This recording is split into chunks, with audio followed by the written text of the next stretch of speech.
சில பேரை இப்படி சொல்றது உண்டு, அடுத்தவங்களை அனுசரித்து நடந்துக்க தெரியல, அவன் என்ன சார் மனுஷன் அப்படிம்பாங்க.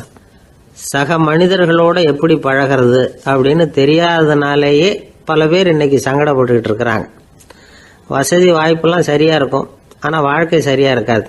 இன்னொருத்தர்கிட்ட எப்படி பேசுறது பழகிறதுங்கிறது தெரியாததுனால தான் இந்த அவஸ்தை. சரி, இந்த அவஸ்தை இல்லாமல் வாழறது எப்படி? இதுக்கு அனுபவசாலிகள் சில வழிமுறைகளை சொல்றாங்க. அதெல்லாம் என்னென்னங்கிறத இப்போ தெரிஞ்சுக்குவோம். முதல்ல நம்ம நாக்கு நம்ம கண்ட்ரோலில் இருக்கணும். வார்த்தைகளை கொட்டி விட்டு அதுக்கப்புறம் அள்ள முடியாமல் கிடந்து கஷ்டப்படக்கூடாது. எப்படி பேசுகிறோங்கிறதும் முக்கியம், பேசுகிறப்ப எப்படி முகத்தை வச்சிருக்கிறோங்கிறதும் முக்கியம். அன்பாக பேசினாலும் நல்லா இருக்கும். அப்படி பேசுகிறப்ப ஆதரவாக அவர் தோள் மேலே ஒரு கையை போட்டுக்கிட்டு பேசினா இன்னமும் நல்லா இருக்கும். ரெண்டாவது விஷயம், இன்னொருத்தர்கிட்ட பேசுகிறப்போ வாக்குறுதிகளை அள்ளி வீசக்கூடாது. கொடுக்குற வாக்குறுதி குறைச்சலாக இருக்கணும். அப்படி கொடுத்த வாக்குறுதியை கண்டிப்பாக நிறைவேற்றணும். நாம் ஒருத்தரை பாராட்டுறோம் அல்லது அவரை பற்றி அபிப்பிராயம் சொல்கிறோம்னா அது ஆக்கப்பூர்வமாக இருக்கணும். நம்ம பாராட்டு அல்லது விமர்சனம் அடுத்தவருடைய முன்னேற்றத்துக்கு உதவுறது மாதிரி இருக்கணும். நாம் சொல்கிறத கேட்டுட்டு அவன் தலையில் கையை வச்சுட்டு உட்காந்துடக்கூடாது. எப்பவும் உற்சாகமாக இருக்கணும், முகம் மலர்ச்சியாக இருக்கணும். மனுஷன் இருந்தால் வருத்தம், கவலை, ஏமாற்றம் எல்லாம் இருக்க தான் செய்யும். அதெல்லாம் மனசில் இருக்கட்டும். அந்த வருத்தமும் கவலையும் ஏமாற்றமும் சேர்ந்துக்கிட்டு நம்ம முகத்தில் இருக்கிற மலர்ச்சியை மூடி மறைக்கிறதுக்கு நாம் இடம் கொடுத்துடக்கூடாது. எந்த விஷயத்தை பற்றி யாருக்கிட்ட பேசினாலும் வெளிப்படையாக பேசணும், திறந்த மனசோட பேசணும். மூடி மறைச்சி முன்னு மூங்கிக்கிட்டு இருக்கக்கூடாது. இன்னொருத்தர்கிட்ட பேசுகிறப்போ விவாதம் பண்ணுங்க, அது தப்பு இல்லை. ஆனால் வாதாடிக்கிட்டு இருக்கக்கூடாது. அதாவது என்ன சொல்கிறாங்கன்னா, டிஸ்கஸ் பண்ணலாம், ஆர்கியூ பண்ணக்கூடாதான். நம்மக்கிட்ட இருக்கிற நல்ல குணங்களை நாம் எடுத்து சொல்லிகிட்டு இருக்கக்கூடாது. அந்த நல்ல குணங்களே நம்மளை பற்றி எடுத்து சொல்லணும். அது மாதிரி நடந்துக்கணும்.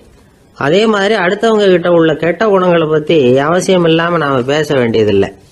உங்களை பற்றி யாராவது தப்பாக பேசுகிறாங்களா, அப்படி அவங்க பேசுகிறதுல உண்மை இல்லையா அப்படின்னா அதை நீங்கள் பொருட்படுத்த வேண்டியதில்லை, விட்டுடலாம். அது தானாக போயிடும்.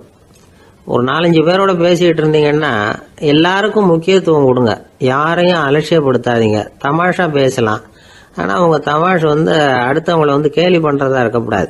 நமக்கு கிடைக்க வேண்டியது கிடைக்கலையே அப்படிங்கிற தவிப்பு நம்மகிட்ட இருக்கக்கூடாது. அது தேவையில்லை. உங்கள் செயல்பாடுகள் தெளிவாக இருக்கட்டும், பாராட்டு தானாக அவங்கள தேடிட்டு வரும். இன்னொரு மனுஷனுடைய மனசில் கௌரவமான ஒரு இடத்த பிடிக்கணும்னா நாம் இந்த குணத்தை எல்லாம் நம்மகிட்ட வளர்த்துக்கணும். இதெல்லாம் அனுபவசாலிகள் சொல்லியிருக்கிற குறிப்புகள். இந்த குறிப்புகளை சரியாக புரிஞ்சுக்கணும், அது முக்கியம். தப்பாக புரிஞ்சுக்கிட்டா என்ன ஆகும் தெரியுமா? இதை கேளுங்க. ஒருத்தர் வந்தார், சார் அடுத்தவங்க தோள் மேலே கையை போட்டுக்கிட்டு அன்பாக பேசணும்னு சொன்னீங்க, அப்படிதான் பேசினேன். அவர் முதுகை கூட தட்டி கொடுத்தேன், என் வேலை போயிட்டுது சார், வீட்டுக்கு அனுப்பிச்சிட்டாங்க அப்படின்னார். யாருக்கிட்ட அப்படி பேசுனீங்கன்னு கேட்டோம். என் முதலாளிகிட்ட சார் அப்படிங்கிறார் ரொம்ப சோகமா. ஒரு சின்ன பையன் வந்தான், அவனை பார்த்து ஒரு கேள்வி கேட்டோம். ஏன்ப்பா உங்கள் வீட்டில் அம்மா புத்திசாலியா அப்பா புத்திசாலியா அப்படின்னு. அவன் அலட்சியமா நம்மளை பார்த்து சிரிக்கிறான். என்ன சார் இது, இந்த காலத்தில் இது கூட தெரியாமல் இருக்கிறீங்களே அப்படிங்கிறான். ஒரு சின்ன பையன் நம்மளை பார்த்து இப்படி கேட்டு விட்டானே அப்படின்னு நினைக்கிறப்போ நமக்கு ஒரு மாதிரி ஆகிடும். அதுக்கப்புறம்தான் இந்த தாத்தா பாட்டிலாம் சொல்கிற ஒரு கதை ஞாபகத்துக்கு வந்தது. அது என்ன கதை தெரியுமா? ஒரு ஊரில் ஒரு அம்மாவும் பிள்ளையும் இருந்தாங்களாம். அந்த மகனுக்கு திடீர்னு தேசாந்திரம் போய் வரணும்னு ஆசை வந்துட்டுது. ஊராக போய் சுற்றி பார்க்கணுங்கிற ஆசை. அந்த அம்மாவுக்கு இது பிடிக்கல. மகனை பிரிஞ்சு இருக்கிறதுக்கு அவங்க மனசு இடம் கொடுக்கல. வேணாப்பான்னு சொல்லி பார்த்தாங்க, அவன் கேட்கல. திடீர்னு புறப்படவும் செஞ்சுட்டான். சரி, இனிமேல் அவனை தடுக்க முடியாதுன்னு முடிவு பண்ணிக்கிட்டாங்க அந்த அம்மா. இருந்தாலும் புத்திசாலித்தனமாக ஒரு யோசனை பண்ணாங்க. மகனை கிட்டத்தில் கூப்பிட்டாங்க, அவங்ககிட்ட சொன்னாங்க, இதை பாருப்பா, நீ தேசாந்திரம் போகிறதுன்னு தீர்மானம் பண்ணிவிட்ட, அதை நான் தடுக்கலை, போயிட்டு வந்துடும். ஆனால் போகிறதுக்கு முன்னாடி எனக்கு ஒரு வாக்குறுதி கொடுத்துட்டு போ அப்படின்னாங்க. போகிறப்போ ராத்திரியாக இருந்தாலும் பகலாக இருந்தாலும் சரி புளிய மரத்து நிழலில் தான் தங்கணும். திரும்பி வர்றப்போ இரவும் பகலும் நீ வேப்ப மரத்து நிழல்லே தங்கணும் அப்படின்னாங்க. சரி அப்படியே செய்கிறேன்னு சொல்லி வாக்குறுதி கொடுத்தான் பையன். புறப்பட்டு போனான்.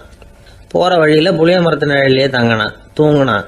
அப்படி போய்கிட்டே இருந்தான். 7வது நாள் அவன் உடம்பு சுகம் இல்லாமல் போயிட்டுது. ரொம்பவும் பலவீனமாயிட்டான்.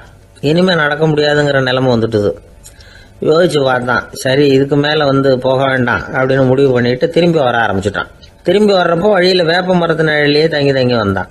நாளுக்கு நாள் உடம்பு சரியாக வந்துட்டுது. 7வது நாள் வீட்டுக்கு வந்து சேர்றான். உடம்பு பழையபடியே கலகலப்பாயிட்டுது. பூரண சுகம். தேசாந்திரம் போன பையன் திரும்பி வந்துட்டானே அப்படின்னு அந்த அம்மா ஆச்சரியப்படலை. ஏன்னா அவங்களுக்கு தெரியும் இப்படி ஆகும்னு. பையன் சீக்கிரமாக திரும்பி வரணுங்கிறதுக்காக தான் அவங்க அந்த யோசனையை சொன்னாங்க. என்ன விஷயங்கிறதையும் அவங்களே சொன்னாங்க. மகனே, புளிய மரத்து நிழல் உடம்புக்கு உஷ்ணத்தை கொடுக்கும், சீக்க உண்டாக்கும். அதனால் நீ தொடர்ந்து புளிய மரத்து நிழலில் தங்கினாவே நோய்க்கு ஆளாயிட்ட. அதனால் பயணத்தை முடிச்சுக்கிட்டு திரும்பி வரணுங்கிற முடிவுக்கு வந்துட்ட. திரும்பி வர்றப்போ நீ தங்கினது வேப்ப மரத்து நிழல். அது உடம்புக்கு குளிர்ச்சியை தரக்கூடியது, நோயை தீர்க்கக்கூடியது. அதனால் சுகமாக வீட்டுக்கு சேர்ந்துட்ட. உன்னோட தேசாந்திர பயணத்தை தடுக்கிறதுக்காக தான் இப்படி பண்ணினேன் அப்படின்னாங்களாம் அந்த அம்மா. பார்த்தீங்களா அம்மாவோட புத்திசாலித்தனத்தை? அப்பாவாக இருந்தால் இப்படியா பண்ணுவார்? ஒரு அப்பா பையன்கிட்ட 10 ரூபா கொடுத்து இதை எடுத்துக்கிட்டு அடுத்த ஊருக்கு போய் அங்கே இருக்கிற மாமா கிட்ட இதை கொடுத்துட்டு வாடா, வழியில் எங்கேயாவது மரத்தடியில் படுத்து தூங்கி விடாதே அப்படின்னு எச்சரிக்கை பண்ணி அனுப்புனாராம். பையனுக்கு எச்சரிக்கையாக வாழறது எப்படிங்கிறத கற்றுக் கொடுக்கறதுக்காக இப்படி பண்ணார். அவன் பணத்தை வாங்கிக்கிட்டு போனான். அப்பா சொன்னதை மறந்துட்டு ஒரு மரத்தடியில் படுத்து தூங்கிட்டான். அவனுக்கு தெரியாமல் அவன் பின்னாடியே போன அப்பா அவன் கையில் இருந்த அந்த 10 ரூபாயை நைஸாக எடுத்துகிட்டு வந்துட்டார். அவன் பையில் தானே வச்சுருந்தான், அது தெரியாமல் எடுத்துகிட்டு வந்துட்டார். அவன் தூங்கிக்கிட்டு இருக்கான். எடுத்துகிட்டு ஒரு மறுபடியும் வீட்டுக்கு வந்துட்டார். பையன் முழிச்சுக்கிட்டு பையை தடவி பார்க்குறான், பணத்தை காணும். அழுதுகிட்டே திரும்பி வந்தான். அப்பா கிட்ட விஷயத்த சொன்னான். அப்பா சிரிச்சுக்கிட்டே சொன்னார், அதுக்கு தான்ப்பா ஆரம்பத்திலேயே எச்சரிக்கை பண்ணினேன், இனிமேலாவது நீ ஜாக்கிரதையாக இருக்கணும் அப்படிங்கிறதுக்காக தான் இப்படி பண்ணினேன். அந்த பணம் எங்கேயும் போயிடல, நான் தான் அதை உனக்கு தெரியாமல் எடுத்து வச்சிருக்கிறேன். இதோ பாரு அப்படின்னு சொல்லிட்டு சைடு பாக்கெட்டில் கையை விட்டா அது ஓட்டையாக இருக்குது. அதை எவனோ ஏற்கனவே கத்திரிச்சு எடுத்துகிட்டு போயிட்டான். இப்போ அப்பா முகத்தில் அசடு வழிஞ்சுதான். ஒரு ஆள் இருந்தான், நிறைய பணம் சம்பாதிச்சான். ஆனால் செலவு பண்ண மனசு வரல, கருமி. அவன் என்ன பண்ணா, சேர்த்த பணம் பூராவையும் ஒரு மரத்தடியில் புதைச்சி வச்சுருந்தான். வாரத்துக்கு ஒரு தடவை அந்த மரத்தடிக்கு வருவான். புதைச்ச இடத்த ஆவலோடு பார்த்துக்கிட்டு இருப்பான். அதுக்கப்புறம் போயிடுவான். அவ்வளவுதான். ஒரு நாள் ஒரு திருடன் வந்தான். இவன் புதைச்சி வச்சுருந்ததெல்லாம் எடுத்துகிட்டு போட்டான். இது தெரிஞ்சு போச்சு. அந்த கருமி புலம்ப ஆரம்பிச்சிட்டான். இவன் புலம்பலை கேட்டதும் அக்கம் பக்கத்தில் இருந்தவங்கெல்லாம் ஓடி வந்தாங்க. என்ன விஷயம்னு விசாரித்தாங்க. இவன் சொன்னான். ஒரு பெரியவர் கேட்டார், ஏப்பா வாரம் இந்த இடத்த பார்க்கறதாக சொன்னியே, எப்போவாவது இதில் இருக்கிற பணத்தை எடுத்து செலவு பண்ணியிருக்கியா அப்படின்னு கேட்டார். நான் அப்பப்போ அதை பார்க்கறது தான் வழக்கம், அதை தொட்டதே இல்லைன்னு அவன். சரி அப்படின்னா இப்போவும் நீ அதே மாதிரி வாரம் ஒரு தடவை இந்த இடத்த பார்த்துட்டு போகலாமே அப்படின்னாராம் அந்த பெரியவர். அதுவும் சரிதானே, எவ்வளவு காலமானாலும் அவன் அந்த பணத்தை எடுத்து செலவு பண்ண போகிறதில்ல. அப்படி இருக்கிறப்ப உள்ளே பணம் இருந்தாலும் ஒன்று தான், இல்லாமல் போனாலும் ஒன்று தான். இதிலிருந்து என்ன புரியுதுன்னா, ஒருத்தர்கிட்ட இருக்கிற பணத்தை கொண்டு அவர் பணக்காரரா ஏழையா அப்படின்னு முடிவு செய்கிறது சரியில்லை. அந்த செல்வத்தை அனுபவிக்கிற திறன், பயன்படுத்துகிற திறன், அதை வச்சு தான் அவர் ஏழையா பணக்காரரா அப்படிங்கிறத நிர்ணயம் பண்ணணும். அதுதான் சரி. செலவு பண்ண தெரியாதவன் சேகரம் பண்ணிகிட்டே இருக்கிறதுனால என்ன பிரயோஜனம்? தலைமுடியே இல்லாதவன் தாராளமாக சீப்புகளை வாங்கி சேகரம் பண்ணுறது மாதிரி தானே இது. சில சமயம் செலவு பண்ண நாம் தயாராக இருந்தால் கூட அந்த செல்வம் நமக்கு பயன்படுறதில்ல. அரேபியாவில் ஒரு நகை வியாபாரி விலை உயர்ந்த முத்துக்களை எல்லாம் அவர் வச்சு வியாபாரம் பண்ணிகிட்டு இருந்தார். அவர் ஒரு சமயம் ஒரு பாலைவனம் வழியாக போயிட்டு இருக்கிறார் ஒட்டகத்தில். அப்போ திடீர்னு கடுமையான புயல் வீச ஆரம்பிச்சுட்டுது. திசை தவறி இவர் எங்கேயோ வந்துட்டார். கூட வந்தவங்களையும் காணலை, எங்கே போனாங்களோ தெரியல. இவர் ரொம்ப பயந்து போய் அங்கேயும் எங்கேயுமா அலைஞ்சு திரியிறார். வழியே தெரியல.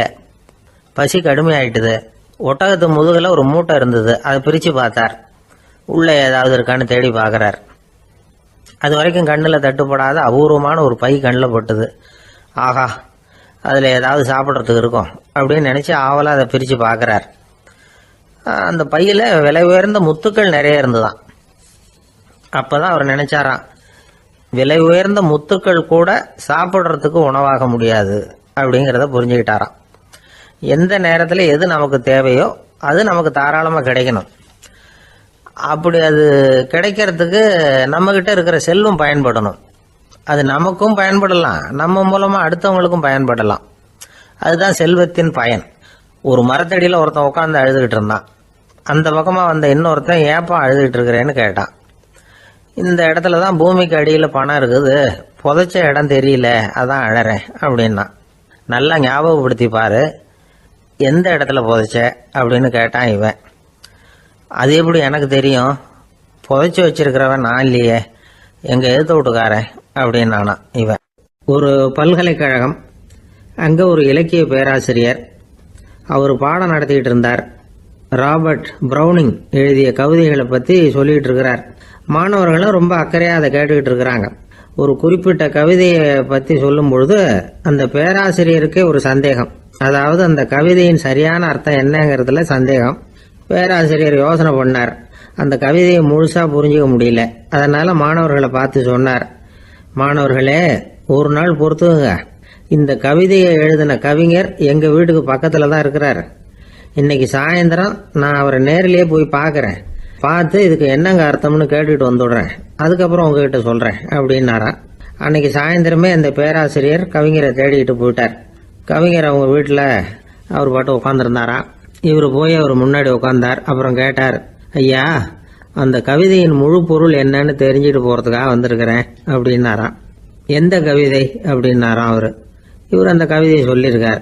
கவிஞர் கொஞ்சம் யோசனை பண்ணிவிட்டு அப்புறம் சொன்னாராம், பேராசிரியரே, நீங்கள் கொஞ்சம் தாமதமாக வந்துட்டீங்கன்னாராம். இவருக்கு ஒன்றும் புரியல. நீங்கள் என்ன சொல்கிறீங்க, நான் தாமதமாக வந்துட்டேன்னா? நீங்கள் தான் உயிரோடு இருக்கிறீங்களே, அப்படி இருக்கும்பொழுது நான் தாமதமாக வந்துட்டேன்னா அது எப்படி அப்படின்னு இவர் குழம்பி இருக்கிறார். இப்போ கவிஞர் சொன்னாராம், ஐயா, நான் உயிரோடு இருக்கிறேன்னா இல்லையாங்கிறது முக்கியம் இல்லை.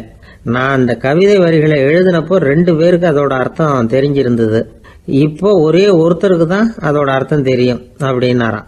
பேராசிரியர் யோசனை பண்ணியிருக்கார். அப்படின்னா அந்த ஒருத்தர் கவிஞர் ராபர்ட் ப்ரௌனிங்கை தவிர வேற யாரா இருக்க முடியும்?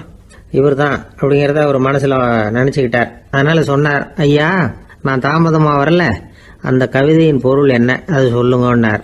பேராசிரியரே, நான் சொல்றது உங்களுக்கு புரியலன்னு நினைக்கிறேன். நான் இந்த வரிகளை எழுதினப்போ 2 பேருக்கு அதோட அர்த்தம் தெரிஞ்சிருந்தது. அந்த 2 பேர் யாருன்னா, ஒருத்தர் ராபர்ட் ப்ரௌனிங், அதாவது நான், இன்னொருத்தர் கடவுள். இப்போ அது கடவுளுக்கு மட்டும்தான் தெரியும். நானே இதை பற்றி பல தடவை யோசனை பண்ணி பார்த்தேன். இது ரொம்ப அழகானது, ஆனாலும் ரொம்ப வழுக்கலானது. அதை பிடிச்சிட்டோம்னு நினச்சிக்கிட்டு இருக்கும் பொழுதே காற்று மாதிரி அது உங்ககிட்ட இருந்து ஓடி போயிடுது. எனக்கு ரொம்பவும் வருத்தமாக தான் இருக்குது. நிச்சயமாக நான் தான் இந்த வரிகளை எழுதியிருக்கிறேன். அதில் அர்த்தம் இருக்குங்கிறது எனக்கு தெரியும், அதை நான் உணர்றேன். ஆனால் நீங்கள் என்னை மன்னிக்கணும், எனக்கே கூட அதை என்னால் விளக்க முடியல. அப்படி இருக்கும் பொழுது உங்களுக்கு எப்படி அதை நான் விளக்க முடியும் அப்படின்னாரா அந்த கவிஞர். அனுபவிக்கப்படக்கூடிய எல்லாமே விளக்கப்படக்கூடிய ஒன்றல்ல, விளக்கப்படும் எல்லாமே அனுபவிக்கப்படக்கூடிய ஒன்றல்ல அப்படிங்கிறது ஞானிகளுடைய கருத்து. அதுக்காக தான் அந்த சம்பவம். வாழ்க்கையில் நீங்கள் தொடர்ந்து ஆய்வு செய்து கொண்டே இருக்கக்கூடிய விளக்கங்களை ஒருபோதும் அடைய முடியாத பரிமாணங்கள் இருக்கிறதுனால தான் அது அலுப்பு தட்டாமல் இருக்குது. உங்களால் நிறைய அனுபவிக்க முடியும், இருந்தாலும் நீங்கள் அனுபவித்து அறிந்த விஷயங்கள் கூட வார்த்தைகளால் விளக்கப்பட முடிவதில்லை அப்படிங்கிறது பெரியோர் சிந்தனை. இதெல்லாம் ஒரு பக்கம் இருக்கட்டும். நமக்கு தெரிஞ்ச பேராசிரியர் ஒருத்தர் 1 மணி நேரம் ரொம்ப விவரமாக வகுப்பு எடுத்தார். கடைசியாக சொன்னார், மாணவர்களே, ரொம்பவும் எளிமையாக விளக்கமாக எல்லா விவரமும் சொல்லியிருக்கிறேன். அதனால் இதில் உங்களுக்கு சந்தேகம் வர்றதுக்கு வாய்ப்பே இல்லை. இருந்தாலும் கேட்க வேண்டிய கடமை கேட்குறேன். இது வரைக்கும் நடத்தினதில் யாருக்காவது ஏதாவது சந்தேகம் உண்டா அப்படின்னு கேட்டாராம். எனக்கு ஒரே ஒரு சந்தேகம்தான் சார் அப்படின்னு எழுந்திரிச்சு நிற்கிறான் ஒருத்தன். என்னன்னு கேட்டாராம். இது வரைக்கும் நீங்கள் என்ன பாடம் சார் நடத்துனீங்க அப்படின்னானா அவன். பந்திக்கு முந்தர ஆசாமிகள் நம்மள பல பேர் உண்டு. அப்படி முந்தறதுக்கு கூட முயற்சி பண்ணுறவங்க நிறைய பேர் இருக்கிறாங்க. இதில் என்ன ஒரு விஷயம்னா, பந்திக்கு முந்தறது கூட தப்பு இல்லை. ஆனால் அப்படி ஒரு விருந்தில் ஆளாக போய் உட்காந்து சாப்பிட்டா கூட வெளியில் வர்றப்ப என்ன பெரிய விருந்து வச்சுட்டான், சாம்பாரில் உப்பு இல்லை, ரசத்தில் காரம் இல்லை அப்படின்னு குறை சொல்லிகிட்டே வர்றது இருக்கு பாருங்க, அது சரியில்லை, நாகரிகமும் இல்லை. கல்யாண பத்திரிகையில் என்ன போட்டிருக்குது, என் பொண்ணுக்கும் இன்னொரு பையனுக்கும் கல்யாணம், எல்லாரும் குடும்பத்தோடு வந்திருந்து மணமக்கள் ஆசீர்வதிக்கணும், இப்படி தானே போட்டிருக்கோம். குடும்பத்தோடு விருந்து சாப்பிட்டு சாப்பாடு எப்படி இருக்குன்னு அபிப்பிராயம் சொல்லிவிட்டு போங்க அப்படின்னா போட்டிருக்கு கல்யாண பத்திரிகையில். ஒருத்தர் வீட்டு விசேஷத்துக்கு போயிருக்கோம்னா எவ்வளவோ அசௌகரியங்கள் நமக்கு ஏற்படலாம். ஏராளமான கூட்டம் வந்திருக்கும். எல்லாரையும் அவங்க தனித்தனியாக கவனிச்சுக்கிட்டு இருக்க முடியாது. நாம தான் அனுசரித்து நடந்துக்கணும். நாமளா போய் வாழ்த்த வேண்டியவங்களை வாழ்த்தி விட்டு சேரணும். அதை விட்டுட்டு பத்திரிக்கை கொடுத்தானேன்னு போனேன், கவனிப்பே சரியில்லை அப்படின்னு புலம்பிக்கிட்டு இருக்கக்கூடாது. ஒரு விருந்துக்கு போனால் அங்கே எப்படி நடந்துக்கணும் அப்படிங்கிறத பற்றி கூட அனுபவசாலிகள் சில விவரங்கள்லாம் சொல்லியிருக்கிறாங்க. இந்த காலத்தில் கல்யாணம், பிறந்த நாள், அது இதுன்னு நிறைய விருந்துகள் நடக்குது. அதெல்லாம் எதுக்காக? மனித உறவுகளை வளர்த்துக்கிறதுக்காக தான், வேற எதுக்கு? ஒரு விருந்துக்கு போனால் அமைதியாக பொறுமையாக போய் உக்காரணும். அடித்து பிடிச்சிக்கிட்டு இடத்த பிடிக்க போகிறேன் அப்படின்னு நிற்கக்கூடாது. முதல் பந்தி நடந்துக்கிட்டு இருந்தால் அது முடிஞ்சு இலை எடுத்து சுத்தம் பண்ணதுக்கு அப்புறம் போய் உட்கார்றது தான் நாகரீகம். இலை எடுக்கிறதுக்கு முன்னாடியே அங்கே போய் உட்காந்தா நல்லா இருக்காது. நீங்கள் சாப்பிட்டுட்டு உட்காந்துருக்கீங்களா, சாப்பிட்றதுக்கு உட்காந்துருக்கீங்களா, பார்க்குறவங்களுக்கு சந்தேகம் வந்துடும். அதே மாதிரி இலையில எல்லா ஐட்டமும் பரிமாறினதுக்கு அப்புறம் சாப்பிட ஆரம்பிக்கணும். ஒவ்வொரு ஐட்டமாக வைக்க நாம் பாட்டுக்கு எடுத்து உள்ளே தள்ளிகிட்டே இருந்தோம்னா எதை வச்சோம் எதை வைக்கலன்னு பரிமாறினவரே குழம்பி போயிடுவார். ஏன்னா எப்போ பார்த்தாலும் இலை காலியாகவே இருக்கும். சாப்பிட்றப்போ உங்கள் சாப்பாட்டையே நீங்கள் கவனிக்கணும். அடுத்தவங்க இலையில என்ன இருக்குது, பக்கத்தில் இருக்கிறவர் எதை அதிகமாக சாப்பிட்றார், இதெல்லாம் நமக்கு என்னத்துக்கு? எல்லாரும் சாப்பிட்டு முடிக்கிற வரைக்கும் பொறுமையாக இருக்கிறது தான் நல்லது. நீங்கள் மட்டும் திடீர்னு பாதியில் எழுந்திரிச்சு பக்கத்தில் இருக்கிறவங்களுக்கு சங்கடமாக இருக்குமேங்கிறதெல்லாம் யோசிக்காமல் நீங்கள் பாட்டு எழுந்திரிச்சு போகக்கூடாது. பக்கத்தில் உள்ளவங்க உங்களை எழுந்திரிக்க சொன்னால் எழுந்திரிச்சு போகலாம். விருந்துகளில் சாப்பாட்டை வீணாக்கிறதே ஒரு நாகரிகமாக போட்டுது. இந்த காலத்தில் சாப்பாட்டுக்கே கஷ்டப்பட்டுக்கிட்டு பல பேர் இந்த உலகத்தில் இருக்கிறப்போ சாப்பாட்டை வீணாக்கிறது எவ்வளோ பெரிய மோசங்கிறத நினச்சி பார்க்கணும். வேணுங்கிற அளவுக்கு கேட்டு வாங்கி சாப்பிட்றது தான் முறை. விருந்தில் இந்த பஃபே அப்படின்னு சொல்லி ஒரு முறை சொல்கிறாங்கல்ல, அதாவது உணவு வகைகளையெல்லாம் பொதுவாக ஒரு இடத்துல வச்சுடுறது, நமக்கு தேவையானதை நாமே எடுத்து ஒரு தட்டில் போட்டுக்கிட்டு சாப்பிட வேண்டியது. இதில் கூட சில பேர் தேவைக்கு அதிகமாக எடுத்து போட்டுக்கிட்டு வீணாக்குறாங்க. சில சமயம் கடைசியாக சாப்பிட போகிறவங்களுக்கு எல்லா ஐட்டமும் கிடைக்காம போகலாம். அதை போய் பெருசு பண்ணிகிட்டு இருக்கக்கூடாது. என்ன சார் இந்த அளவுக்கு கூடவா நாகரிகம் தெரியாமல் இருக்கிறோம், இதை போய் பெருசாக சொல்ல வந்துட்டீங்களே அப்படின்னு நினைக்கலாம். ஒருத்தர் 2 பேருக்கு இந்த விவரம் தேவைப்படலாம். அவங்க காதலையும் இது விழட்டுமேங்கிறதுக்காக தான் இது. ஒரு பெரிய கல்யாண விருந்து நடந்துக்கிட்டு இருந்தது. விருந்து மண்டபத்து வாசலில் ஒருத்தர் நின்றுக்கிட்டு வர்றவங்களையெல்லாம் ரொம்ப மரியாதையாக வணங்கி உள்ளே அனுப்பி வச்சுக்கிட்டு இருந்தார். எப்படி தெரியுமா? வர்றவங்க கையெல்லாம் பிடிச்சி முத்தம் கொடுத்து அதுக்கப்புறம் உள்ளே அனுப்பி வச்சுக்கிட்டு இருந்தாராம். கூட்டம்லாம் முடிஞ்சதுக்கப்புறம் அவர்கிட்ட போய் கேட்டிருக்கிறாங்க, சார் நானும் எவ்வளவோ விருந்துகளுக்கு போயிருக்கிறேன், இருந்தாலும் இவ்வளவு மரியாதையாக வர்றவங்க கைக்கெல்லாம் முத்தம் கொடுத்து வரவேற்கிறத இங்கே தான் பார்க்குறேன் அப்படின்னு சொன்னாங்க. அதுக்கு அவர் சொன்னார், அட போங்க சார், நான் முத்தம் கொடுக்கல, முந்தின பந்திக்கு சாப்பிட்டவங்களே அடுத்த பந்திக்கும் வர்றாங்களான்னு மோந்து பார்த்து அனுப்பி வச்சுக்கிட்டு இருந்தேன் அப்படின்னார். ஒருத்தன் எப்படி நடந்துக்கிறாங்கிறத வச்சு தான் அந்த ஆள் எப்படிங்கிறத நாம் முடிவு பண்ணுறோம். ஆளுமைன்னு சொல்கிறோம்ல, அதுக்கு சூழ்நிலைகளை ஆளுகின்ற தன்மை அப்படின்னு விளக்கம் கொடுக்குறார் ஒரு உளவியல் நிபுணர். சரி, ஒரு மனிதனுடைய ஆளுமையை உருவாக்குகிற விஷயங்கள் என்னென்ன? பிறப்பு, வளர்க்கப்பட்ட விதம், படிப்பு, நண்பர்கள், சமுதாயம், இப்படி நிறைய உண்டு. ஆளுமையின் அடிப்படையில் சில மனநோய்கள் உண்டாகுது. அதெல்லாம் என்னென்னங்கிறத தெரிஞ்சு வச்சுக்கிட்டோம்னா நம்ம கூட இருக்கிறவங்கள அடையாளம் கண்டுபிடிக்கிறது அது ரொம்ப உபயோகமாக இருக்கும். ஃப்ரெனாய்டு ஆளுமை அப்படின்னு ஒன்று. இந்த கோளாறு உள்ளவங்க எப்படி இருப்பாங்க தெரியுமா? அதிக உணர்ச்சி, சந்தேகம், பொறாமை இதெல்லாம் அதிகமாக இருக்கும். வளைஞ்சு கொடுக்க மாட்டாங்க. அடுத்தவங்களோட இணக்கமான உறவு இருக்காது. அவங்க செய்கிற தப்புக்கெல்லாம் அடுத்தவங்களை குறை சொல்லிகிட்டு இருப்பாங்க. இது ஒரு ரகம். அடுத்தது ஸ்கிசாய்டு ஆளுமை அப்படின்னு சொல்கிறாங்க. இந்த கோளாறு உள்ளவங்க அடுத்தவங்களோட பழக கூச்சப்படுவாங்க. சின்ன வயசுலேயே இது ஆரம்பமாயிடுது. பகல் கனவுலேயே சஞ்சரிப்பாங்க. அவங்களுடைய விரோதம், கோபம் இதை கூட வெளியில் காட்டிக்க முடியாமல் இருப்பாங்க. இவங்களுக்கு அகமுகம், பிரச்சனைகள்லேருந்து ஒதுங்கி எதுலேயும் ஈடுபாடு இல்லாதவங்களா இருப்பாங்க. இப்படி ஒரு ரகம். அடுத்தது சைக்ளோதமிக் ஆளுமை அப்படின்னு சொல்கிறாங்க. அது என்னென்னா உணர்ச்சிகளில் ஏற்றத்தாழ்வு அதிகமாக இருக்குமா. சில சமயம் பார்த்தா மகிழ்ச்சியாக இருப்பாங்க, சில சமயம் சோகமாக உட்காந்துருப்பாங்க. அவங்க மனநிலைக்கு தகுந்த மாதிரி சமூக நிகழ்ச்சிகளில் பங்கெடுத்துக்குவாங்க. இன்னொரு வகை என்னென்னா எண்ணப்பீடிகை ஆளுமை அப்படின்னு பேர் வச்சிருக்கிறாங்க. அதுக்கு இவங்களுக்கெல்லாம் கரெக்டாக இருக்கணும், எல்லாம் சட்டத்திட்டம், இதுலேயும் ஒரு ஒழுங்குமுறை, இப்படி எதிர்பார்க்குற மனோபாவம். இவங்க எதிர்பார்ப்புக்கும் அரண்முறைக்கும் மற்றவங்க கட்டுப்படணும்னு நினைப்பாங்க. இந்த நிலைமை நீடிச்சா என்ன ஆகும் தெரியுமா? அலைக்கழிக்கிற எண்ணங்கள் திரும்ப திரும்ப ஒரே செயலை செய்ய தூண்டுற மன தளர்ச்சிக்கு ஆளாயிடுறாங்க. அடுத்தது ஹிஸ்டீரியா ஆளுமை. சின்ன விஷயத்தையெல்லாம் பெருசுபடுத்தி நாடகமாக்குற நடிகர்கள் இவங்க. உணர்ச்சி அதிகம் உள்ளவங்க. இவங்க மன எழுச்சியில் பக்குவமின்மை, குழந்தைத்தனம், முதிர்ச்சியின்மை எல்லாம் இருக்கும். தன்னலம் மிக்க குணம். பிறர் தன்னை மட்டுமே கவனிக்கணும்னு நினச்சி செயல்படுறது, இதெல்லாம் இவங்க அடையாளம். அடுத்த ரகம் எப்படின்னா வளர்ச்சியற்ற ஆளுமைன்னு சொல்கிறாங்க. அடுத்தவங்களோட இணங்கி போக முடியாதவங்க, அறிவு, மன எழுச்சி, சமூக உறவு இதில் எல்லாம் போதுமான வளர்ச்சியையும் நிறைவையும் பெற முடியாதவங்க. இவங்களால வாழ்க்கையில் முன்னேற முடியாது. பிச்சைக்காரங்க, குற்றவாளிகள் இவங்ககிட்டெல்லாம் இது மாதிரியான ஆளுமை அதிகமாக இருக்குமா. அடுத்தது என்னென்னா சோர்வுடைய ஆளுமை. எதுலேயும் உற்சாகம் இல்லாமல் சோர்ந்து போயிருப்பாங்க. அதுக்கெல்லாம் நமக்கு வலிமை இல்லைப்பா அப்படின்னு சொல்லிட்டு இருப்பாங்க. சின்ன விஷயங்களுக்கெல்லாம் அதிர்ச்சி அடையிறது, வாழ்வின் சுவையை அனுபவிக்க முடியாதவங்க. இன்னொரு ரகம் இது கொதித்தெழும் ஆளுமைங்கிறாங்க. எதுக்கு எடுத்தாலும் ஆத்திரம், குரோதம், வன் செயல் இதுலெல்லாம் ஈடுபாடு இப்படி உள்ளவங்க. நத்தை வகை ஆளுமை அப்படின்னு ஒன்று. அடுத்தவங்க மேலே விரோதம் இருக்கும், அடிக்கணுங்கிற எண்ணம் இருக்கும். ஆனால் அதை அப்படியே வெளியில் காட்டாமல் அதே சமயம் அமைதியான முறையில் வெறுப்பை வெளிக்காட்டுற ரகம். இவங்கெல்லாம் பேசாமல் கம்முன்னு இருந்துக்கிட்டே நினைச்சதை நிறைவேற்றிக்கிடுவாங்க. முன்ஜாக்கிரதை ஆளுமை அப்படின்னு ஒரு ரகமாக. பாதுகாப்பின்மை, சந்தேகம், முழுமையின்மை, அறவேக்காட்டுத்தனம் இந்த மனப்போக்கு அதிகமாக இருக்கிறதுனால அகம்பாவம், புடிவாதம், எச்சரிக்கை எல்லாம் அளவுக்கு மீறி இருக்கும். இதுவரைக்கும் நாம் பேசிக்கிட்டு இருந்த ஆளுமை பண்புகள் அளவுக்கு அதிகமாக போயிட்டுதுன்னா ஆளுமை கோளாறுகள் ஏற்படும். அதன் அடிப்படையில் மனவியாதிகள் வருமா. அதனால் இணக்கமான எல்லாரும் விரும்புகிற இயல்பான ஆளுமையை பெறுவதற்கு நாம் முயற்சி செய்யணும் அப்படிங்கிறது மனோதத்துவ நிபுணர்களுடைய ஆலோசனை. ஒருத்தர் ஒரு மனோதத்துவ டாக்டரை தேடிட்டு வந்தாராம். டாக்டர், எனக்கு மனசில் ஏதோ வியாதி, ஆளுமை கோளாறு, அதாவது எனக்கு சீக்கிரமாக செத்து போனால் தேவையில்லைன்னு தோணுது அப்படின்னாராம்.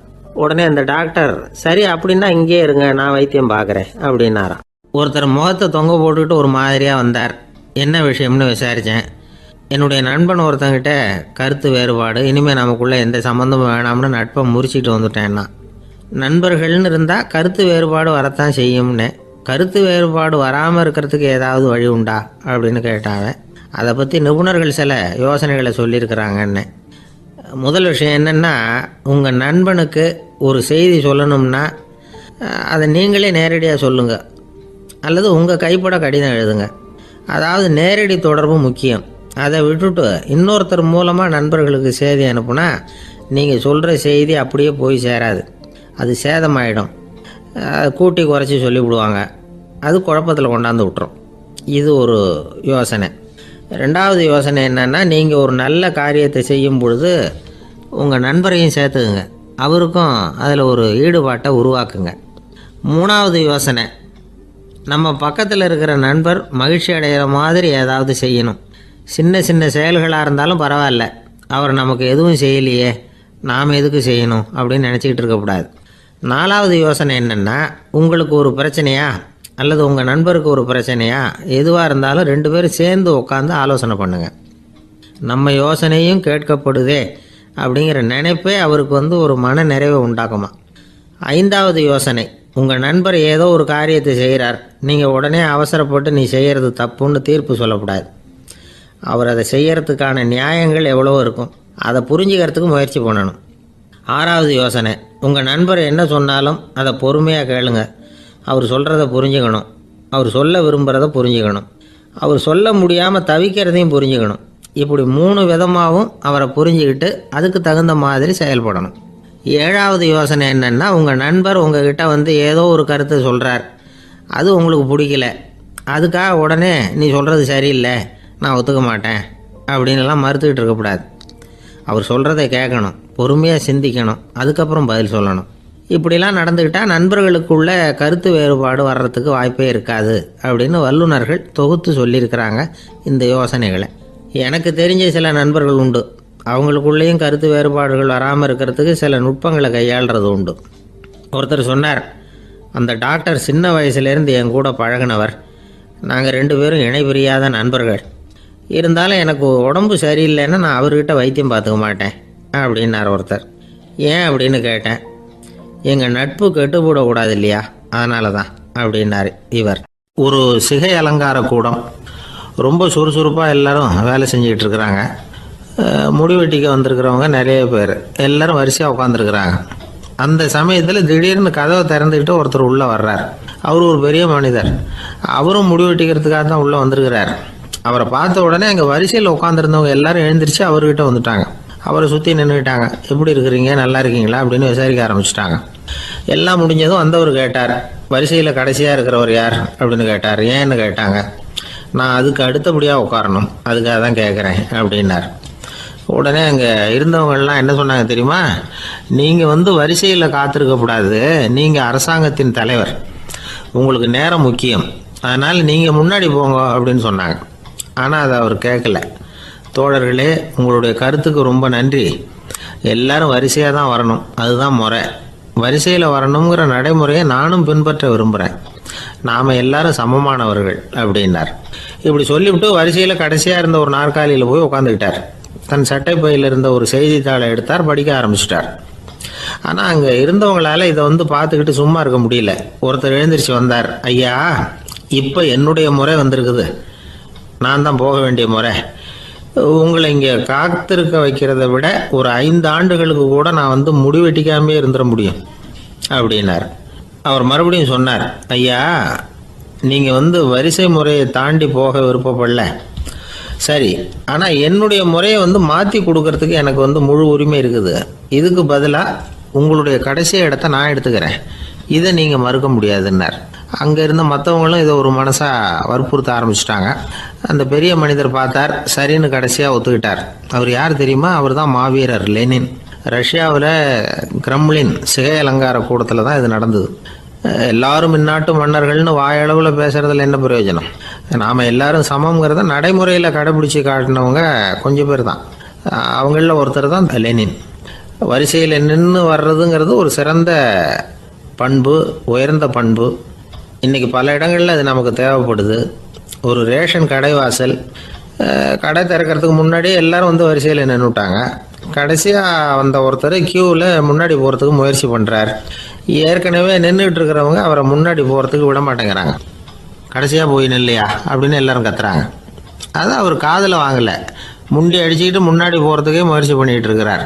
எல்லாரும் சேர்ந்து அவரை வலுக்கட்டாயமாக இழுத்து கொண்டாந்து பின்னாடி கொண்டு போய் நிறுத்திவிட்டாங்க. நிறுத்திவிட்டு சொன்னாங்க, இதை பாருப்பா, நாங்கள் இருக்கிற வரைக்கும் நீங்கள் முன்னாடி போய் எதையும் வாங்க முடியாது, தெரிஞ்சுக்கோ அப்படின்னாங்க. இப்போ அந்த ஆள் சொன்னாராம், நான் இங்கே பின்னாடி நிற்கிற வரைக்கும் நீங்களும் எதுவும் வாங்க முடியாது அப்படின்னாராம். ஏன்னு கேட்டிருக்கிறாங்க.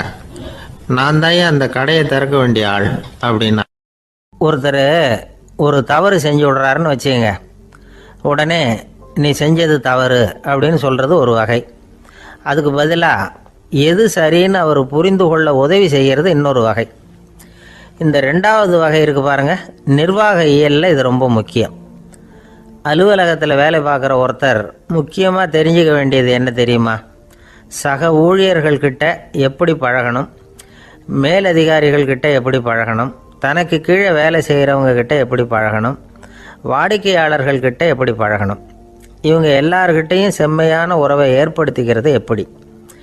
இதையெல்லாம் சொல்லிக் கொடுக்குற பாடம் தான் இன்டர் பர்சனல் ஸ்கில், திறமையான உறவு அப்படிங்கிறது.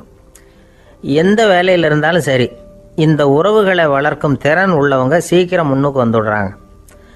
மற்றவங்க கிட்ட உறவை பலப்படுத்திக்கிறது எப்படி அப்படின்னு தெரிஞ்சுக்கிட்டோம்னா எந்த ஒரு தடையையும் சுலபமாக தாண்டி செய்கிற தொழிலில் முன்னுக்கு வந்துடலாம். ஹார்வர்டு பல்கலைக்கழகத்தில் ஒரு கணக்கெடுப்பு பண்ணி பார்த்தாங்களாம்.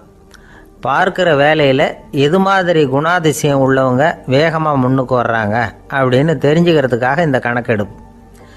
வெவ்வேறு துறையில் வேகமாக முன்னுக்கு வந்திருக்கிற பல பேரை சந்தித்து இந்த சர்வேயை நடத்தியிருக்கிறாங்க. அவங்க கண்டுபிடிச்சி சொல்லியிருக்கிற உண்மை என்ன தெரியுமா? ஒருத்தர் ஒரு வேலையில் இருந்தால் அது சம்பந்தப்பட்ட சப்ஜெக்ட் பற்றிய அறிவு 35% இருந்தால் போதுமா. ஆனால் உறவுகளை வளர்க்கக்கூடிய திறன், இன்டர் பர்சனல் ஸ்கில்லு 65% வேணும். இப்படி உள்ளவங்க சீக்கிரம் முன்னுக்கு வந்துடுறாங்களாம். அதனால் ஒருத்தருக்கு வேலை சரியாக புரியலைன்னா கூட விவரமாக மற்றவங்கக்கிட்ட பழகிறது எப்படின்னு புரிஞ்சால் போதும், அவர் முன்னுக்கு வந்துடலாம். அலுவலகங்களில் மட்டும் இல்லை, எல்லா இடங்கள்லையும் இது ரொம்ப முக்கியம். வீட்டுக்குள்ளேயும் இது ரொம்ப முக்கியம், வீட்டுக்கு வெளியேயும் இது முக்கியம். அடுத்தவங்க கிட்ட பழகிறது எப்படிங்கிறத தெரிஞ்சிக்காதவன் வாழ்க்கையில் முன்னேற முடியாது. இன்றைக்கி ஆயுதங்களால் காயப்படுத்தி கொள்ளுகிறவர்களை விட வார்த்தைகளால் காயப்படுத்தி கொள்ளுகிறவர்கள் தான் அதிகம். பெரியவங்க என்ன சொல்கிறாங்க தெரியுமா? நீங்கள் இந்த பூமியில் பிறந்ததன் அர்த்தம் பூர்த்தி ஆகணும்னா அடுத்தவங்களுக்கு உதவி பண்ணுங்க. அடுத்தவங்களுக்கு உதவி செய்ய முடியாவிட்டால் கூட பரவாயில்லை, ஆனால் யாரையும் புண்படுத்தி விடாதீங்க அப்படின்னு சொல்கிறாங்க. எனக்கு தெரிஞ்ச ஒருத்தர் ஒரு அலுவலகத்தில் வேலை பார்க்குறார். அவர் சொல்லுவார், எனக்கு இந்த இன்டர்பர்சனல் ஸ்கில் ரொம்ப அதிகம் சார். சக ஊழியர்கள்கிட்ட ரொம்ப சுமூகமாக நடந்துக்குவேன். என் கூட வேலை பார்க்குற ஒருத்தருக்கு ஏதாவது ஒரு கஷ்டம்னா அந்த சமயத்தில் அவர் செய்ய வேண்டிய வேலையை நான் செஞ்சிருவேன் சார் அப்படிம்பார். நான் அவர்கிட்ட சமீபத்தில் அப்படி ஏதாவது செஞ்சுருக்கீங்களா அப்படின்னு கேட்டேன். செஞ்சுருக்கேன் சார். போன வாரம் புதன்கிழமை ஆஃபீஸில் என் பக்கத்து சீட்டுக்காரருக்கு வயிற்று வலி. உடனே நான் மெடிக்கல் லீவ் போட்டுவிட்டு எங்கள் வீட்டுக்கு போயிட்டேன் சார் அப்படின்னார். ஒரு சீன தேசத்து அரசர் இருந்தார். அவருக்கு வயசாயிட்டுது. அவருக்கு அடுத்தபடியாக அவருடைய புள்ள பட்டத்துக்கு வரணும், ஆட்சி பொறுப்பை ஏற்றுக்கணும். ஒரு நல்ல தலைவனுக்கு இருக்க வேண்டிய பண்புகள்லாம் தன்னுடைய மகனுக்கு இருக்கணும்னு விரும்பினார் அந்த அரசர்.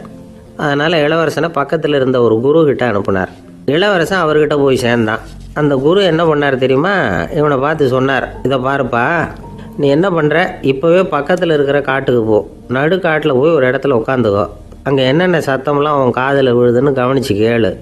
உன் காதில் விழுந்த ஓசைகள் என்னென்னங்கிறத என்கிட்ட வந்து சொல்லு, அதுதான் எனக்கு தெரியணும், உனக்கு வேலையும் அதுதான் அப்படின்னு சொல்லி அனுப்பி வச்சுட்டார். இளவரசன் காட்டுக்கு போனான். குரு சொன்னபடியே ஒரு இடத்துல உட்காந்து கவனித்து கேட்டான். அதுக்கப்புறம் குருக்கிட்ட திரும்பி வந்தான். என்னென்ன சத்தம்லாம் கேட்ட அப்படின்னு கேட்டார் குரு. குருவே, காட்டில் நான் பறவைகள் சத்தம்லாம் கேட்டேன், மிருகங்களின் ஓசையையும் கேட்டேன், இதை தவிர இடி மின்னல் மழை இதுகளோட சத்தத்தையும் கேட்டேன் அப்படின்னா. குரு யோசனை பண்ணார், நீ இன்னமும் சரியாக கேட்கல, அதனால் மறுபடியும் காட்டுக்கு போ, கொஞ்ச நாள் தங்கியிருந்து கேட்டுட்டு வா அப்படின்னார். இளவரசனுக்கு ஒன்றும் புரியல. இருந்தாலும் குருவின் கட்டளையாச்சே, மறுக்க முடியுமா? உடனே அவன் மறுபடியும் காட்டுக்கு போனான். ஒரு இடத்துல உட்காந்தான். கொஞ்ச நேரம் உன்னிப்பாக கவனித்து கேட்டான். சில நாள் கழித்து குருக்கிட்ட திரும்பி வந்தான். குருவே, இந்த தடவை சில துல்லியமான சத்தங்களை எல்லாம் கேட்டான். தேனி பறக்கிற சத்தம், நீரோடையின் மெல்லிய ஓசை, இதெல்லாம் கேட்டேன்னா. குரு சிரித்தார். நீ மறுபடியும் காட்டுக்கு போ, இன்னும் சில நாள் அங்கே இரு, முழுமையாக கவனமாக கேட்டுட்டு வா அப்படின்னு சொல்லி அனுப்பி வச்சுட்டார். இளவரசனுக்கு குழப்பம் அதிகமாயிட்டுது. ஒன்றுமே புரியல. மறுபடியும் காட்டுக்கு போனான். மௌனமாக ஒரு இடத்துல உட்காந்துட்டான். அப்படியே தியானத்தில் ஆழ்ந்துட்டான். சில நாளில் அவனுக்கு இதுவரை கேட்காத ஓசைகள்லாம் கேட்க ஆரம்பிச்சிட்டுது. இதைத்தான் நான் கேட்கணும்னு என்னுடைய குரு எதிர்பார்த்துருக்கிறாருங்கிறத புரிஞ்சுக்கிட்டான். உடனே குருக்கிட்ட ஓடனான். குருவே, இந்த தடவை காதுகளுக்கு கேட்க முடியாத சில ஓசைகளை கூட என்னால் உணர முடிஞ்சுது. பூ மலருகிற ஓசை, சூரியனால் பூமி சூடாகிறப்போ எழுகிற ஓசை, காலை பனித்துளியை இந்த புல்லுலாம் குடிக்கிற ஓசை, இது எல்லாம் என்னால் நல்லா கேட்க முடிஞ்சுது அப்படின்னா. குருவுக்கு இப்போ தான் திருப்தி ஏற்பட்டு தான். இளவரசனை பார்த்து சொன்னார், இதை பாருப்பா, இப்போ தான் நாட்டை ஆளுகிற தகுதி உனக்கு வந்திருக்குது அப்படின்னு சொல்லி அதுக்கு விளக்கமும் கொடுத்தாராம். எந்த அரசன் தன்னுடைய மக்களின் இதயம் பேசுகிற மௌன மொழியை, மௌன வார்த்தைகளை கேட்குறானோ அவன்தான் ஆள தகுதி உள்ளவன். எந்த அரசன் தன்னுடைய மக்களின் உணர்ச்சிகளை உண்மையாக உணர்றானோ அவன்தான் முதன்மையான அரசன். போலி வார்த்தைகளை மட்டும் கேட்டுட்டு பல மௌன ராகங்களை காதில் வாங்கிக்காதவன் அரசனே இல்லை. எந்த நாட்டில் எப்போ ஒரு அரசன் தன்னுடைய மக்களின் உணர்ச்சிகளை கேட்க மறுக்கிறானோ அன்னையிலேருந்தே அந்த நாடு அழிய தொடங்குது அப்படின்னு அர்த்தம். இதுதான் அந்த குரு இளவரசனுக்கு போதிச்சது. வாயால் பேசுகிறத மட்டும் கேட்டு ஏமாறக்கூடாது, உணர்ச்சிகளையும் கேட்கறதுல தான் மனப்பக்குவம் உண்டாகும். மக்கள் உணர்ச்சிகளை புரிந்து கொள்ளாத அரசர்கள் நீடிச்சிருக்க முடியாது. அது மாதிரி நாடுகளில் அடிக்கடி குழப்பம் தான் உண்டாகும். அப்படி இருந்தால் அடிக்கடி ஆட்சி மாறிக்கிட்டு இருக்கும். அப்படிப்பட்ட ஒரு தேசம், அங்கே ஒரு சிறைச்சாலையில் 3 கைதிகள் பேசிக்கிட்டு இருந்தாங்க. ஒருத்தன் சொன்னான், நான் இந்த நாட்டு ராஜாவை எதிர்த்து பேசிக்கிட்டு இருந்தேன், அதனால் என்னை பிடிச்சி கொண்டாந்து இங்கே போட்டுட்டாங்க அப்படின்னா ஒருத்தன். இன்னொருத்தன் சொன்னான், நான் இந்த நாட்டு ராஜாவை ஆதரித்து பேசிக்கிட்டு இருந்தேன், அதனால் என்னை பிடிச்சி கொண்டாந்து இங்கே தள்ளிவிட்டாங்க அப்படின்னா. அது சரி, நீ என்ன தப்பு பண்ண அப்படின்னு சொல்லி 3வது ஆளை பார்த்து இவங்க கேட்டாங்க. அதுக்கு அந்த ஆள் சொல்கிறான், நான் தான் இந்த நாட்டு ராஜா அப்படின்னானா. ஒரு நண்பர், அவர்கிட்ட பேசிக்கிட்டு இருந்தேன். மனித உறவுகள் பற்றி அவர் சொல்லிகிட்டு இருந்தார். அமெரிக்காவில் தந்தை மகன் உறவு எப்படி இருக்குது அப்படிங்கிறத விளக்கிறதுக்கு அவர் ஒரு கதையை சொன்னார். ஒரு அப்பா பகல் பூராவும் அலுவலகத்தில் வேலை, ஓடி ஆடி உழைச்சிக்கிட்டு களைச்சி போய் ராத்திரி 10 மணிக்கு மேலே வீடு திரும்பினான். வீட்டு வாசலில் அவரோட மகன் காத்துக்கிட்டு இருக்கிறான். இன்னமும் தூங்கலை. அப்பா வாசல்லையே தடுத்து நிறுத்தி, அப்பா உனக்கு சம்பளம் எவ்வளவு அப்படின்னு கேட்குறான். ஏற்கனவே ஆஃபீஸ் பிரச்சனைகளால் அலுத்து போய் திரும்புகிற அப்பாவுக்கு கோவம் வந்துடுது. என்னடா இப்படிலாம் கேளுன்னு உங்கள் அம்மா உனக்கு சொல்லி கொடுத்தாளா அப்படின்னு சொல்லிவிட்டு உள்ளே போய் சட்டையை கட்டி மாட்டி விட்டு குளிச்சு விட்டு மறுபடியும் வெளியில் வந்து உடையை மாற்றுகிற சமயம் அப்போ மறுபடியும் மகன் உள்ளே வந்து நிற்கிறான் அவர் முன்னாடியே. அப்பா உனக்கு எவ்வளவு சம்பளங்கிறான் மறுபடியும். அப்பாவுக்கு எரிச்சல் அதிகமாகிட்டுது. மணிக்கு $20 போதுமா அப்படின்னார். அப்படின்னா எனக்கு ஒரு $10 தர முடியுமான்னா மகன். இதுக்கு தான் என் சம்பளம் எவ்வளவுன்னு கேட்டியா? 2ஆம் வகுப்பு படிக்கிற உனக்கு எதுக்குடா $10 அப்படின்னு கத்திவிட்டு தொலைக்காட்சி பெட்டியின் முன்னாடி போய் உட்காந்துக்கிட்டு ஏதோ நிகழ்ச்சியை பார்க்க ஆரம்பிச்சிட்டார். கொஞ்ச நேரம் கழித்து மறுபடியும் மகன் வந்து நிற்கிறான். அப்பா ப்ளீஸ் எனக்கு ஒரு $10 கொடுக்க முடியுமா? மகனுடைய கண்களில் கண்ணீர். என்னடா அவன் கண்ணீரை காட்டி காரியம் சாதிக்கலாம்னு பார்க்குறியா? ஒரு காசு கூட கொடுக்க மாட்டான் போ அப்படின்னு விரட்டி விட்டான். மகன் கண்ணீரை தொடச்சிக்கிட்டே கண்ணை தொடச்சிக்கிட்டு பேசாமல் போய் படுத்துக்கிட்டானா. கொஞ்ச நேரம் ஆச்சு. அப்பாவோட கோபம் கொஞ்சம் கொஞ்சமாக குறைஞ்சிது. பிள்ளைகிட்ட கோபமாக கத்துனது தப்பு தாங்கிறது புரிஞ்சுது அவனுக்கு. எழுந்திரிச்சு போனான், படுக்கை இறக்கி போனான். மகனை பார்த்தான். அவன் தலையணையை கட்டி பிடிச்சிக்கிட்டு அழுதுகிட்டு இருக்கிறான். அவனை மெல்ல நெருங்கி அவங்ககிட்ட எதமாக பேசுகிறதுக்கு ஆரம்பித்தானான். எதுக்குடா உனக்கு $10 பள்ளிக்கூடத்தில் கேட்டாங்களா அப்படின்னு கேட்டானான். மகன் சொல்லியிருக்கான், இல்லை டாடி, உனக்கு 1 மணி நேரம் சம்பளம் $20ன்னு சொன்னேன். நீ ஏற்கனவே எனக்கு கொடுத்த பாக்கெட் மணி $10 என்கிட்ட இருக்குது. இப்போ நீ இன்னொரு $10 கொடுத்தீங்கன்னா அதையும் சேர்த்து $20 ஆகிடும். அந்த $20 நான் உனக்கு கொடுத்துருவேன். அப்படி கொடுத்தா நீ என் கூட 1 மணி நேரம் செலவழிப்ப இல்லையா? அதுக்காக தான் $10 கேட்டேன் அப்படின்னு சொன்னானா. அந்த அப்பா கண்ணு கலங்கி போச்சான். ஆதரவோடு தன்னுடைய மகனை கட்டி பிடிச்சி அழ ஆரம்பிச்சிட்டாராம். இதுதான் நண்பர் சொன்ன கதை. அமெரிக்கா மட்டும் இல்லை, உலகம் பூராவும் இன்றைக்கி மனித உறவுகள் இப்படி தான் மாறிட்டு இருக்கு. பெரியவர்கள் அறிவுரை என்ன தெரியுமா? உங்கள் குழந்தைகளிடமிருந்து குழந்தை பருவத்தை பிரித்து விடாதீர்கள் அப்படிங்கிறது தான். அதாவது இன்றைய குழந்தைகள் தங்கள் பிருந்தாவனத்தை இழந்து விடுகிறார்கள் அப்படிங்கிறது அவங்களுடைய கருத்து. இந்த நிலைக்கு நாம் காரணமாக இருந்துடக்கூடாது. குழந்தைகளோட விளையாடுவோம், குடும்பத்தோடு உறவாடுவோம் அப்படிங்கிறது தான் நம்முடைய நோக்கமாக இருக்கணும். இன்றைய உறவு முறைக்கு இன்னொரு உதாரணம் சொல்லுவாங்க. ஒருத்தர் வந்தாராம். அவர் பக்கத்தில் ஒரு சின்ன பையன். நாம் அவரை விசாரிக்கிறோம், யார் இந்த பையன் அப்படின்னா அவர் சொல்கிறார், இவன் எனக்கு தூரத்து உறவு அப்படின்னாராம். இந்த தூரத்து உறவுன்னா எப்படின்னு இருக்கான். இதுக்கு அவன் சொல்லியிருக்கிறான், இவன் எங்கள் அப்பாவுக்கு 8வது புள்ளை அப்படின்னானான். கணவன் மனைவி அன்பாக இருக்கணும், ஒருத்தர் நல்லா புரிஞ்சுக்கணும், விட்டு கொடுக்குற மனப்பான்மை வேணும். அதுதான் ஒரு நல்ல குடும்பம். இன்றைக்கி பல குடும்பங்களில் அர்த்தமில்லாத சண்டைகள் தான் அதிகம். கிராமப்புறங்களில் வேடிக்கையாக ஒரு கதை சொல்லுவாங்க. ஒரு ஊரில் ஒரு ஆள் இருந்தான். வேலை வெட்டி இல்லாமல் சும்மாவே இருந்தான். அவனுக்கு கல்யாணம் பண்ணி வச்சாங்களாம். மனைவி வந்து சேர்ந்தா.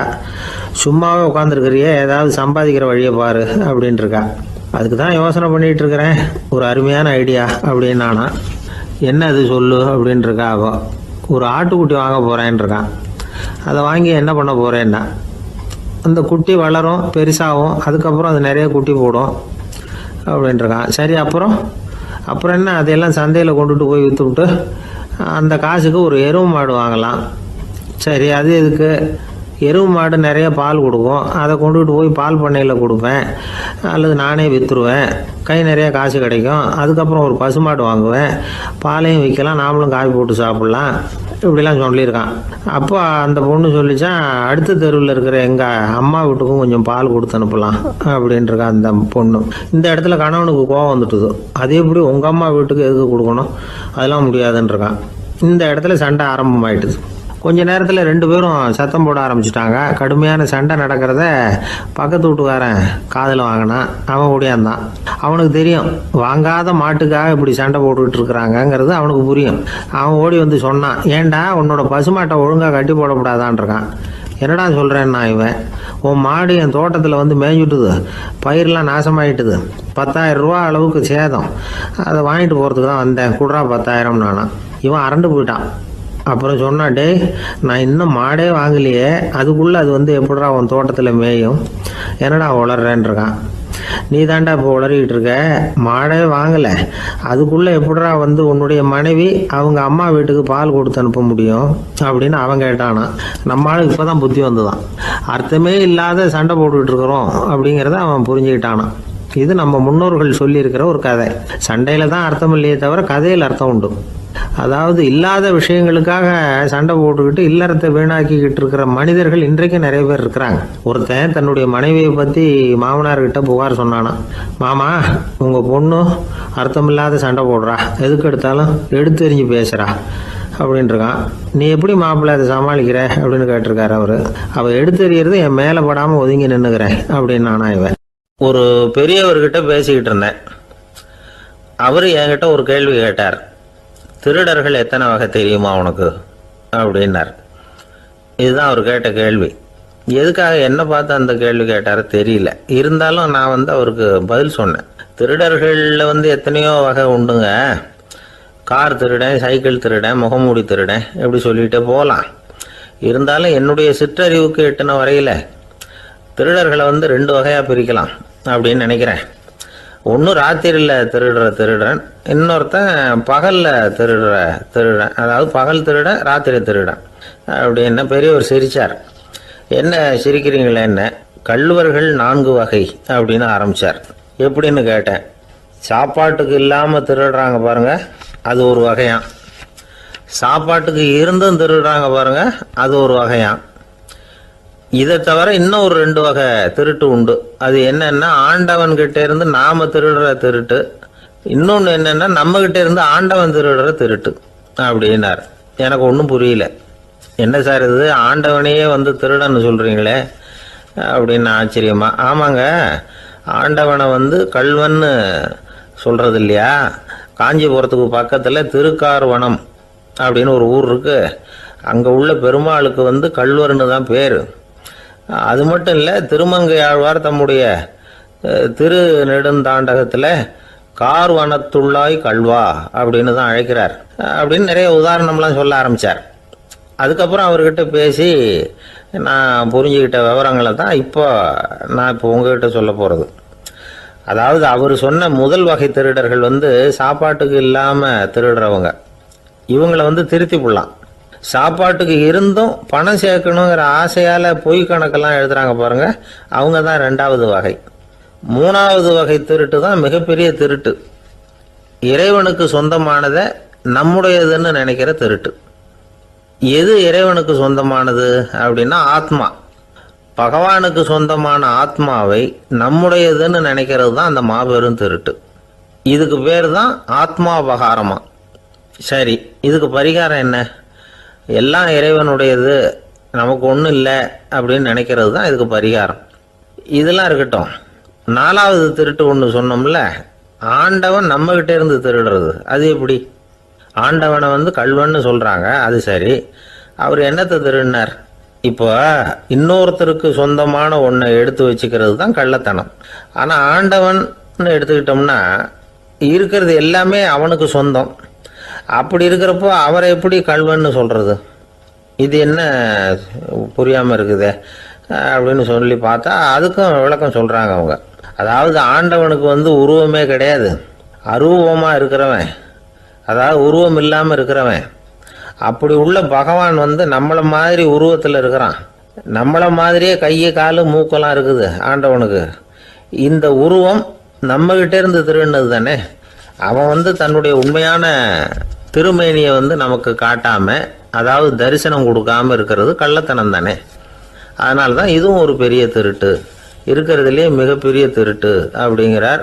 என்கிட்ட பேசிக்கிட்டு இருந்தார், இந்த விஷயம்லாம் சொல்லிட்டு இருந்தாரு இந்த பெரியவர். அதாவது திருட்டை வந்து ஆன்மீக நோகத்தில் அவர் பார்க்குறார். நம்ம பார்வையில் இதை விட அபூர்வமான திருட்டுலாம் இங்கே உண்டு. அபூர்வமான திருடர்களும் உண்டு. ஒரு திருடன் சிறையிலிருந்து விடுதலையாகி வெளியில் போனான். கொஞ்ச நாளில் மறுபடியும் திரும்பி ஜெயிலுக்கு வந்துட்டான்.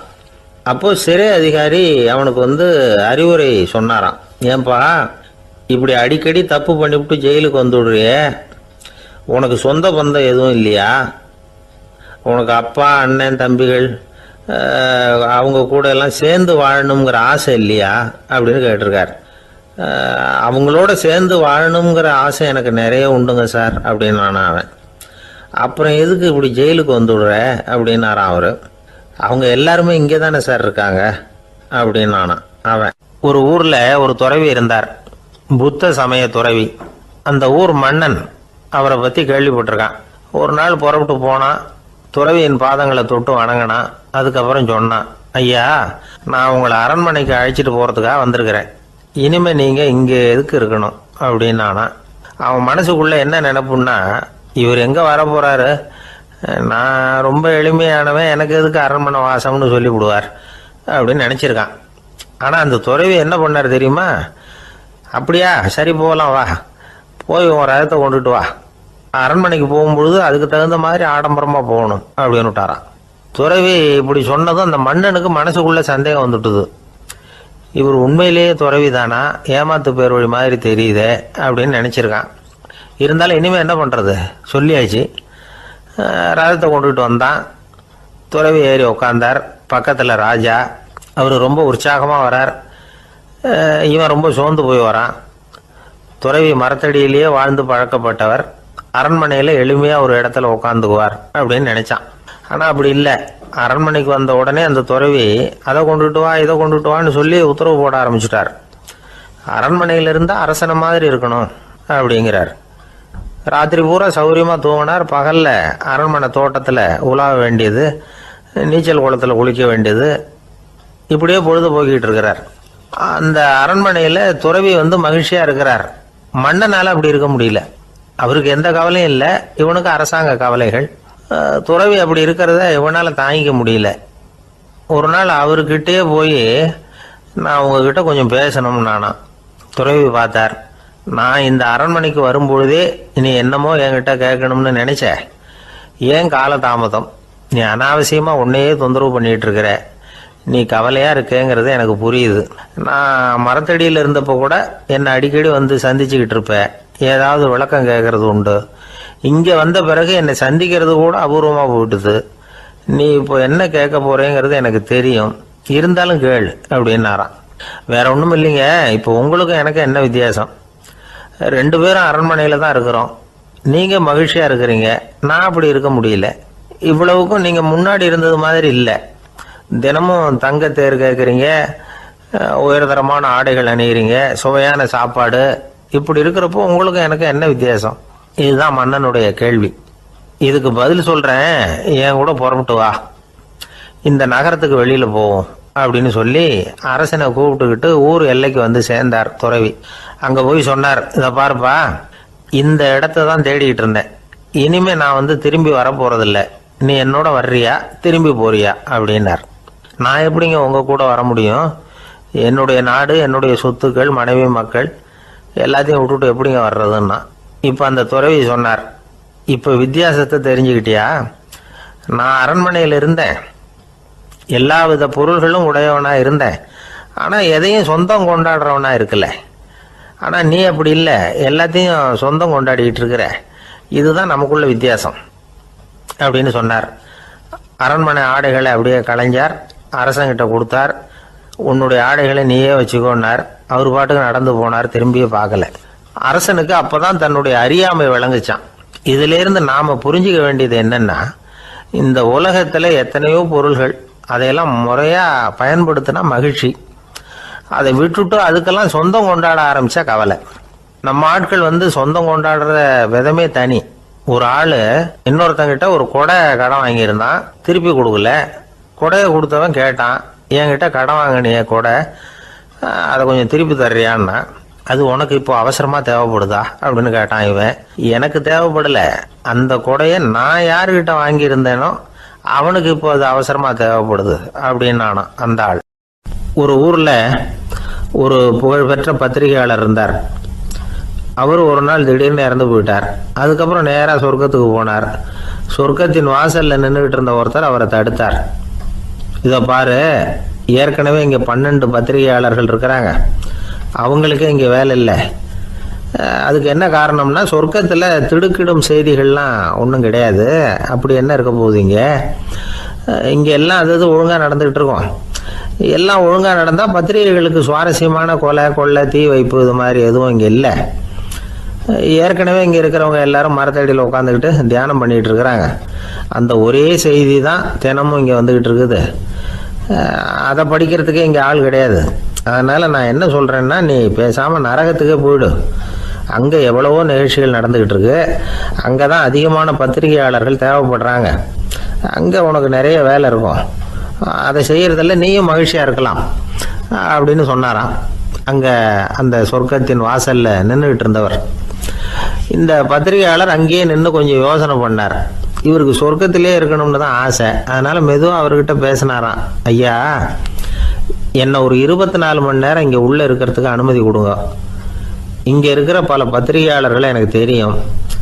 அவங்களில் சில பேரை சமாதானப்படுத்தி மெதுவாக பேசி நரகத்துக்கு அனுப்பி வச்சுட்றேன். நான் இங்கே இருந்துக்கிறேன். உங்கள் கணக்குப்படி 12 பேருக்கு மேலே இங்கே தாண்டாது. அப்படி பார்த்துக்கிறேன் அப்படின்னாராம். அவரும் யோசனை பண்ணி பார்த்துட்டு, சரி அப்படியே உனக்கு அனுமதி கொடுக்குறேன். ஆனால் ஒரு விஷயம், 24 மணி நேரம் தான் அனுமதி, அதுக்குள்ளே எல்லாம் நடக்கணும் அப்படின்ட்டுருக்கார். சரின்னு சொல்லிவிட்டு இந்த பத்திரிகையாளர் உள்ளே போனார். யோசனை பண்ணார். திட்டம் போட்டு ஒரு பொருளையை கிளப்பி விட்டார். சக பத்திரிகையாளர்கள் எல்லாம் கூப்பிட்டு சொன்னாராம், இதை பாருங்கள், நரகத்தில் ஒரு பெரிய தினசரி பேப்பரை கொண்டுகிட்டு வர்றதுக்காக திட்டம் போட்டுக்கிட்டு இருக்காங்க. அதுக்கு பல அதிகாரிகள் தேவைப்படுறாங்க. நிறைய சம்பளம் கிடைக்கும். யார் யாரெல்லாம் நரகத்துக்கு போக ஆசைப்படுறாங்களோ அவங்கெல்லாம் போகலாம் அப்படின்னு ஒரு பொருளையை கிளப்பி விட்டார். 24 மணி நேரம் கழித்து வாசல் பக்கம் போனார். அங்கே இருந்தவர்கிட்ட எத்தனை பேர் வெளியேறினாங்கன்னு விசாரிச்சாராம். அப்போ அவர் இவரை, நீ வெளியே போகக்கூடாது, முதல்ல உள்ளே தான் இருக்கணும் அப்படின்னு தடுத்தாராம். அப்புறம் சொன்னாராம், நீ சொன்ன செய்தியை கேட்டதும் இங்கே இருந்த எல்லா பத்திரிகையாளர்களுமே நரகத்துக்கு போயிட்டாங்கப்பா, உள்ளே யாருமே இல்லை, அதனால் நீ உள்ளே இருக்கலாம் அப்படின்னாராம். இதை கேட்டதும் இந்த பத்திரிகையாளரே குழம்பி போயிட்டார். ஒருவேளை உண்மையிலேயே நரகத்தில் புதுசாக பத்திரிகை ஏதாவது ஆரம்பிக்க போகிறாங்களோ அப்படின்னு அவரே நினைக்க ஆரம்பிச்சிட்டாராம்.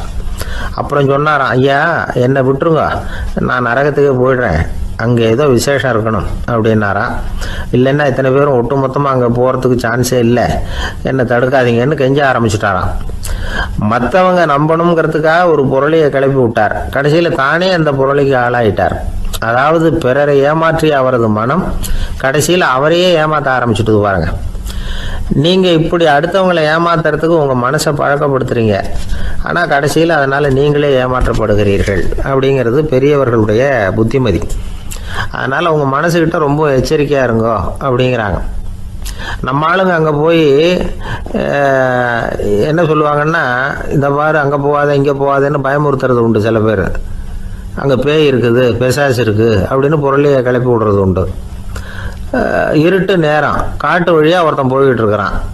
அங்கே பேய் பிசாசு நடமாட்டம் இருக்கிறதாக வதந்தி. இவன் பயந்துக்கிட்டே வேகமாக போகிறான். காடு முடிஞ்சு மெயின் ரோட்டுக்கு வந்து சேர்ந்தான். அப்பாடா, ஒரு பஸ்ஸு நின்றுக்கிட்டு இருக்கு தனியாக. இருட்டில் லேசாக தெரிஞ்சுது. ஓடி போய் ஏறி உள்ளே உட்காந்துக்கிட்டான். பயந்துக்கிட்டே போனவன் அப்புறம் தான் தெரியுது உள்ள யாருமே இல்லை, டிரைவரும் இல்லை, கண்டக்டரும் இல்லை, வேற யாரும் இல்லை. இவனுக்கு பேய் பயம் அதிகமாக போட்டுது. ஏன்னா நடு ராத்திரி. இந்த நேரம் பார்த்து அந்த பஸ்ஸு தானே நகர ஆரம்பிச்சுதான். இவனுக்கு இன்னும் பயம் அதிகமாக போட்டுது. ஏன்னா டிரைவர் சீட்டு காலியாக இருக்குது, பஸ்ஸு நகருது. இவன் உடம்பு பூரா நடுங்க ஆரம்பிச்சுட்டுது. வீல்னு கத்தலாமான்னு பார்த்தான். அந்த நேரம் பார்த்து அவன் தோளில் ஒரு கை விழுந்துதான். திடுக்கிட்டு திரும்பி பார்த்துருக்குறான். அங்கே டிரைவர் நிற்கிறார். அவர் சொன்னாராம், ஏன்பா ஏற்கனவே பஸ்ஸு